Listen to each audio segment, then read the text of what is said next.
നമുക്കറിയാം തൃശ്ശൂർ അതിരപ്പള്ളിയിൽ ഈ മസ്തകത്തിൽ മുറിവേറ്റ കാട്ടാനയുടെ ചികിത്സയ്ക്കായുള്ള ശ്രമം ഇന്നും തുടരും എന്നാണ് മനസ്സിലാക്കാൻ കഴിയുന്നത്.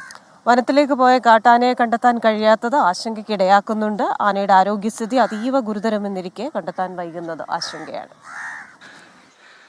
ആനയുടെ ആരോഗ്യസ്ഥിതി സംബന്ധിച്ച ആശങ്കകൾക്കിടയിലാണ് 2 ദിവസമായി ആന കാണാമറയത്ത് തുടരുന്നത്.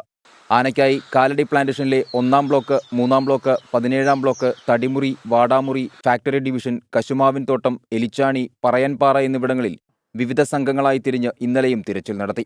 ഡ്രോൺ ഉൾപ്പെടെ ഉപയോഗപ്പെടുത്തിയായിരുന്നു ഉൾവനത്തിലും സമീപ മേഖലകളിലും ഡോക്ടർ അരുൺ സക്രയുടെ നേതൃത്വത്തിലുള്ള ദൗത്യസംഘത്തിന്റെ തിരച്ചിൽ. എന്നാൽ ആനയെ കണ്ടെത്താൻ വൈകുന്നത് ആനയുടെ ജീവന് തന്നെ ഭീഷണിയാകുമെന്നാണ് ആശങ്ക.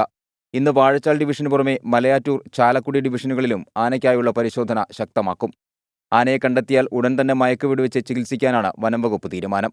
ചാലക്കുടി പുഴയിലെ തുരുത്തിൽ നിന്ന് മാറ്റുന്നതിനായി പടക്കം പൊട്ടിച്ചതോടെയാണ് ആന ബുധനാഴ്ച വനത്തിലേക്ക് കയറിയത്. 24 അതിരപ്പള്ളി.